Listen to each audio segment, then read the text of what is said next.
ఇప్పుడు దగ్గర దగ్గర మనకి 40 ఫీట్లు ఉన్నా సార్, 10 ఫీట్లు దాటితే మనకు సంబంధమే లేదు దాంతో. అయిందా? రెండోది రోడ్డు దాటితే అయితే అసలే సంబంధం లేదు. 9 ఫీట్లు కాదు, 40-50 ఫీట్లు ఉంటుంది. భయపడాల్సింది ఏం లేదు. ఉట్టిగా భయపడతారు మన వాళ్ళు, వీధి పోటు అని. ఒకటి ఇంకోటి చెప్తున్నా, ఒకవేళ ఇది మీకు వీధి పోటు అనిపిస్తే ఇది వీధి పోటు కాదు, ఇది వీధి బలం. వీధి పోటు మనకు అక్కడ వస్తుంది. నైరుతిలో ఉంటే వీధి పోటు, ఇది వీధి పోటు కాదు. యాక్చువల్గా ఏమైందంటే కొంచెం ముగ్గురు చూసుకోవాలన్నమాట. ఎందుకంటే కంపౌండ్ వాళ్ళ కింద వస్తుంది, కింద ఉన్న ఫ్లోర్కు ఓకే, ఇది 4th ఫ్లోర్. యాక్చువల్గా ఏమైంది 4th ఫ్లోర్ కంపౌండ్ వాళ్ళు లేదు చూసుకోవాలన్నమాట. ఇప్పుడు చాలా ఇళ్ళలో అదే కంపౌండ్ వాళ్ళు పెట్టించినాం అంటారు, కానీ దీనికి వర్తించదు, అది కింది దానికి వర్తిస్తుంది.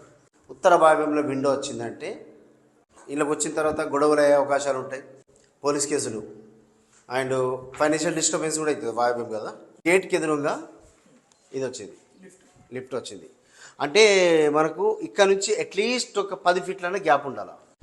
దీనికి ఏం చేయలేం.